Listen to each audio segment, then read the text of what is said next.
Shelley Hack in the murder mystery The Stepfather. Julie Andrews is a world-famous violinist facing personal tragedy in Duet For One. Bounty hunter Rutger Hauer tracks down a ruthless terrorist in Wanted, Dead or Alive. And David Bowie stars in the newly released video Absolute Beginners. It's all coming up next on Siskel and Ebert and the Movies.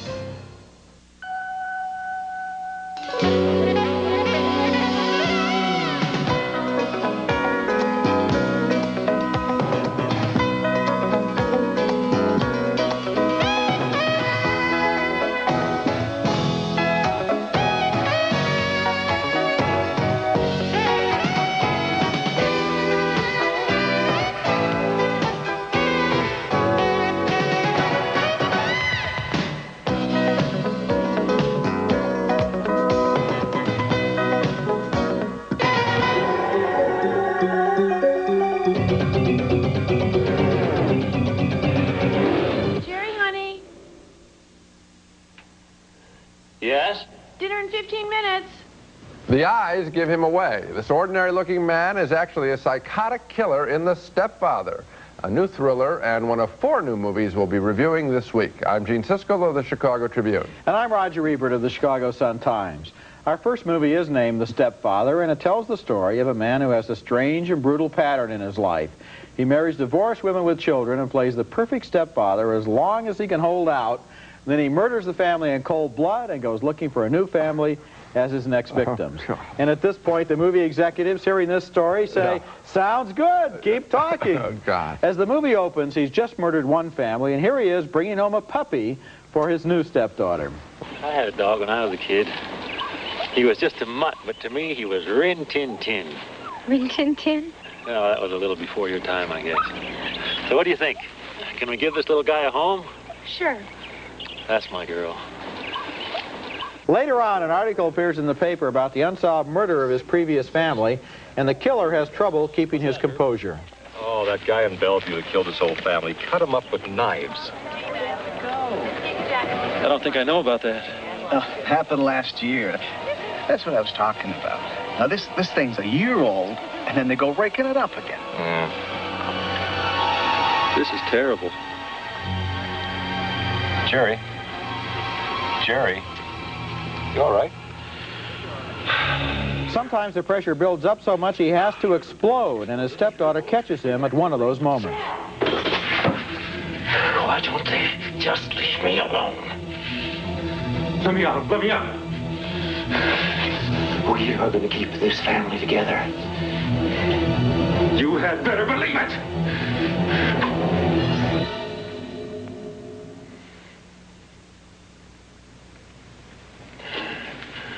Hi, honey. That's Terry O'Quinn as the stepfather, and although this is a very routine movie in many, many ways, I did admire his performance. He makes a really creepy villain. It was good acting.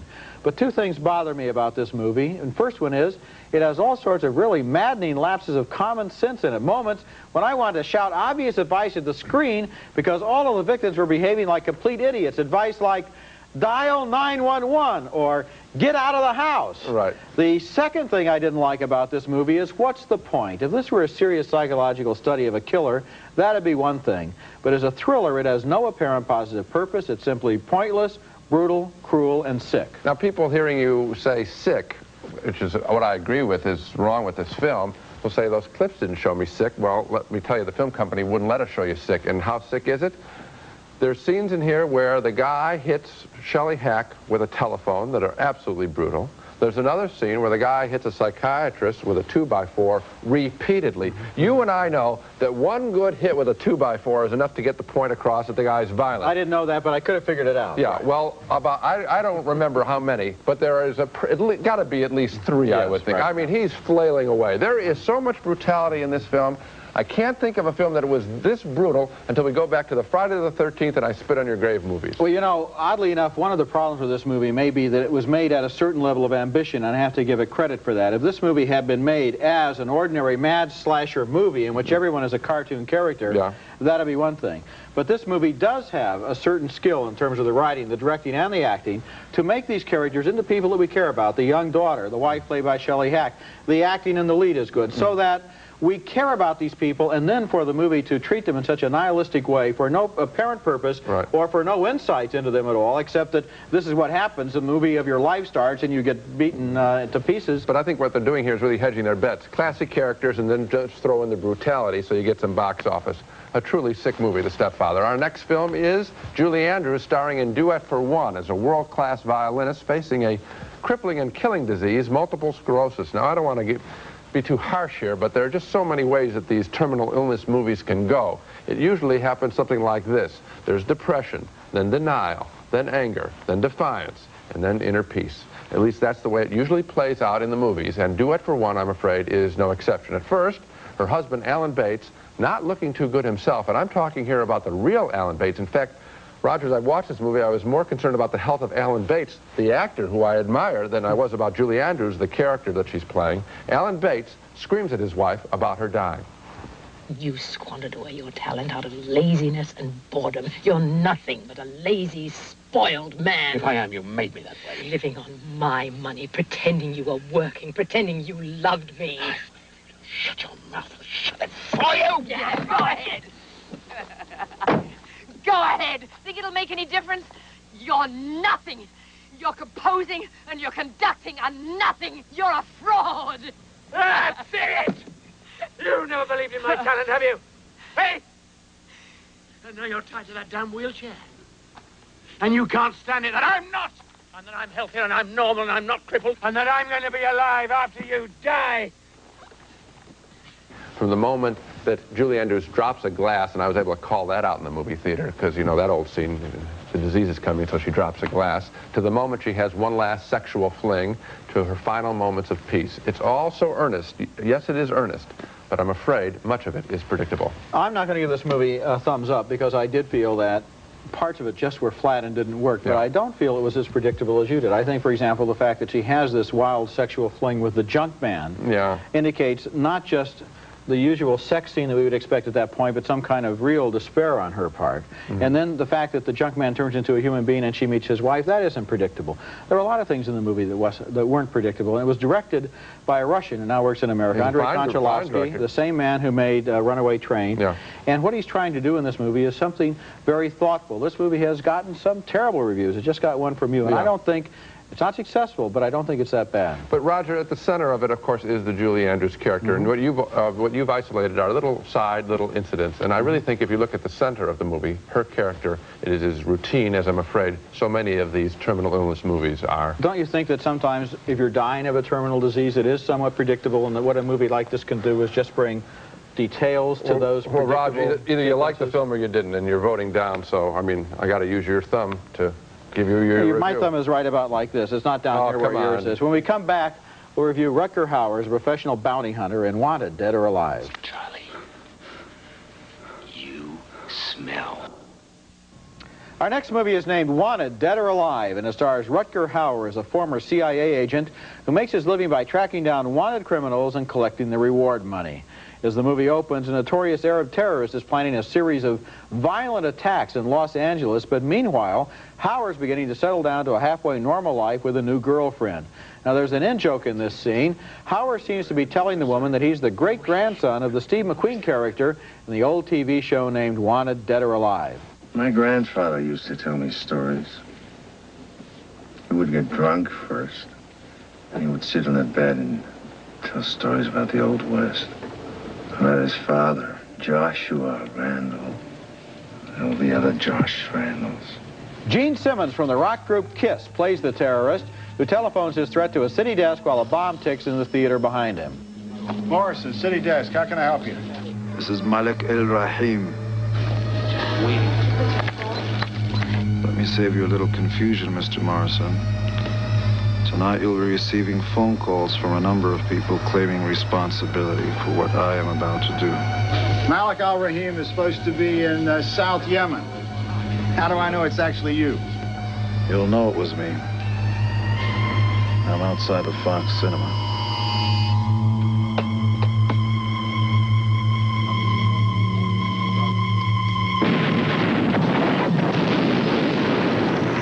If that were a real newspaper, he would have been put on hold.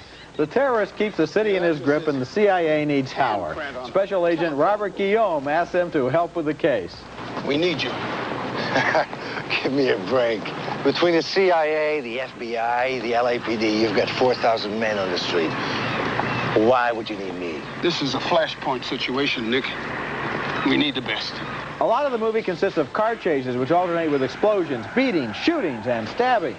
This is all standard stuff, high-tech violence in which all the creativity and intelligence has gone into the technique, not into the script.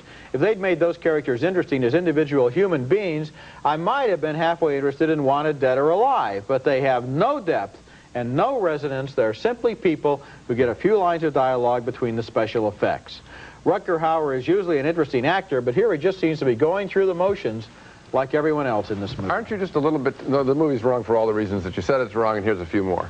Aren't you tired of movies that open up with the thing where the guy is retired and has to be brought out of retirement? If they're going to do that, which they shouldn't do, because I've seen it, and I'm not exaggerating, at least a dozen movies in the last year, wouldn't you want to do that like in the first 5 minutes? Phone call, we need you, come back, let's go, and start the movie off and save the first 15 minutes. Second big problem. A lot of this film is shot, I guess, by the director with some crazy intention of artfulness in darkness. I mean, most of the action is in dark caverns, you know, and storage areas and all this, and storehouses. You couldn't see what was going on. And then when you could see what was going on, what you said was, it's quite predictable, running around, people being hit and beaten, and well, I think the word predictable answers both parts of your question, including the first part. Why do they have to bring him out of retirement? The answer is because that's the way it's always done. Always done. You know, what you do, you have a basic outline here. You and I could make it up. Guy is goes out and chases somebody, but not for the reason you think. Turns him in, you find out really he's retired, has a private life. Then you bring in the villain. Then the other people have to bring in this guy. Then the villain kills the girlfriend. Then the guy kills the villain. Okay, now, what nationality do you want? You know, who do you want to play him? And we can go to work. Roger will be back with reviews of more new movies. Coming up next, though, however, we'll be taking a second look at a film starring Gene Hackman, just opening around the country. The film is Hoosiers, a sports drama about Indiana basketball that Roger and I reviewed when it first premiered last November in Indiana. It's also had a qualifying run for the Oscars this year in Los Angeles. Now it's being released to the rest of the country in a strange way. The western half of the United States in January, where it's a little cheaper to advertise at first, and then in February it's going to go to the East Coast as they try to build up momentum so they can pay for the high cost of newspaper and TV ads in New York City. Back to the movie. Gene Hackman plays a former college basketball coach who's been busted for hitting a player in the face. Now he's coaching at a high school, and there he falls in love with a young teacher played by Barbara Hershey. Norman Dale, coach of the Ithaca Warriors, was suspended. I can't really explain that. It's been a number of years, and it still kind of goes around in my head. I slow it down. Sometimes I really think that I can stop my fist from hitting a boy's jaw. 1 second, everything I'd worked for, it's just all finished. That's sweet, but much of the movie is a predictable series of basketball games where Hackman's small team managed to pull out one victory after another right at the buzzer.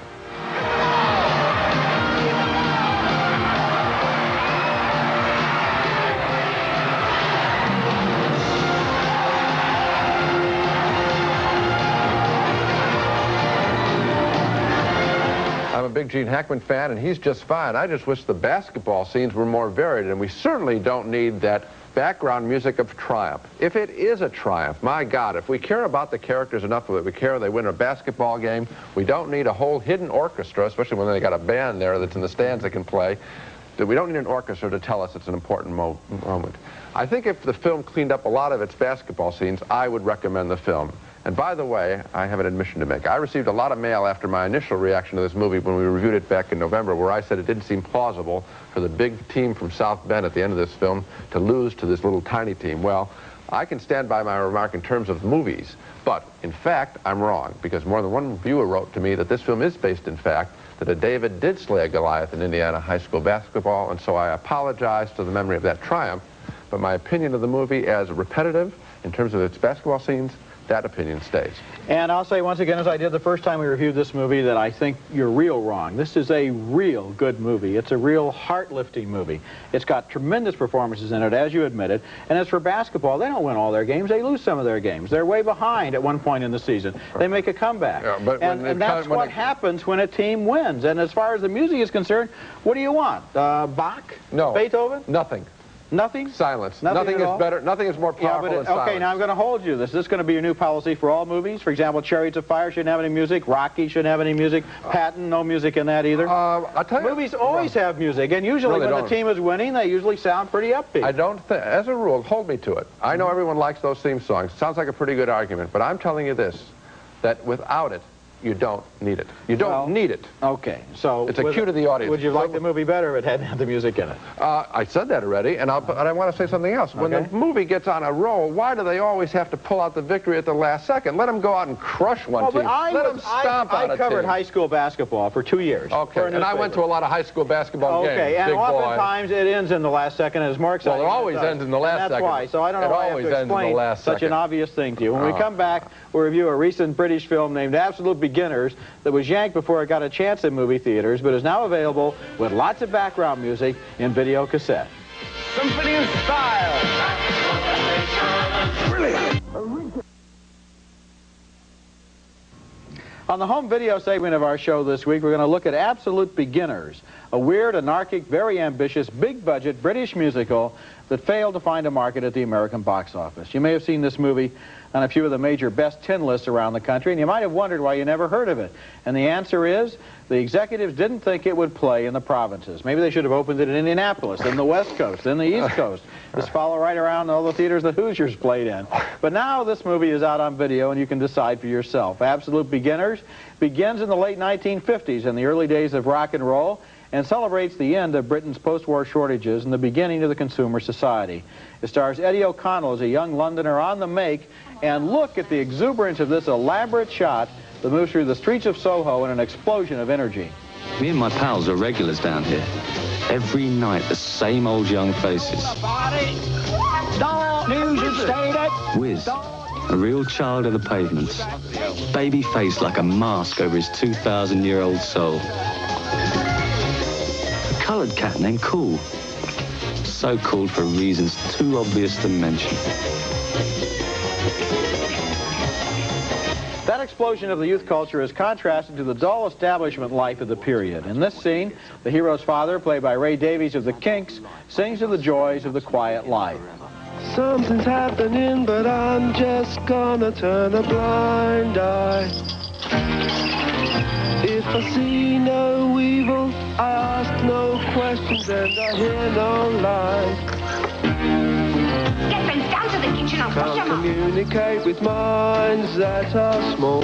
With some people it's like talking to the wall. Absolute Beginners is not a musical history of England in the late 1950s, although sometimes it feels like it. It's more of a fantasy tour through the autobiography of its director, Julian Temple, who came up through advertising and television and who directed another musical that you may have heard of, the Sex Pistols film named The Great Rock and Roll Swindle. In this movie, Temple creates an amazing world. He combines elaborate sets with hundreds of extras and a camera that never seems to stop moving, and he fills the soundtrack with a little rock and roll and a lot of cool 50s jazz. If I was never quite sure where the movie was headed, and sometimes I wasn't, it was mostly fun getting there. Roger, I saw it last night, and it reminded me a lot of the strengths and the weaknesses of some of the British films that have come from these guys who have worked in television and advertising before, and that is, it's their big movie, and they throw the world at it. I mean, this movie is packed. And I would say about, half of it works and is very exciting. That one shot is spectacular, and I sat there and marveled at it. But then I almost was like at a banquet where they just kept serving me too much. And I frankly got bored by the film. I knew what it was trying to do and showing the class changeover.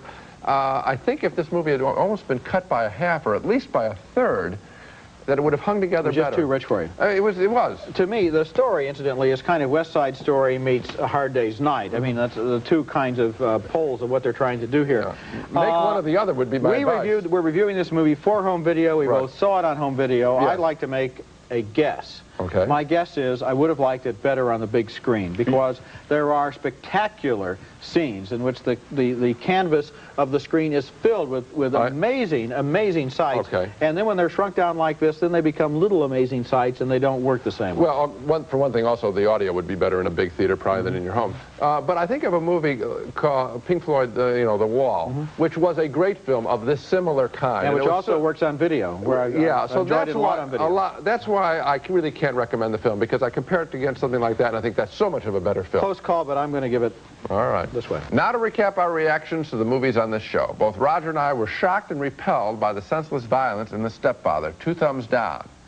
And we agreed somewhat on Duet For One, Roger admiring it a little bit more than I did. I found it predictable, but still 2 thumbs down.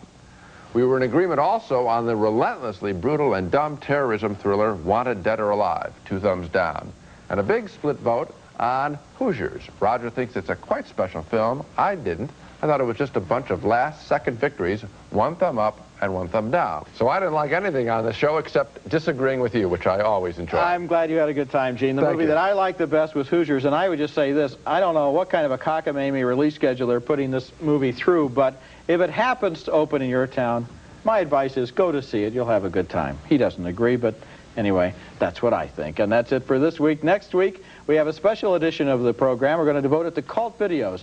These are movies that may or may not have been successful in the movie theaters, but are now getting a whole second chance at life through video. That's next week. And until then, the balcony is closed.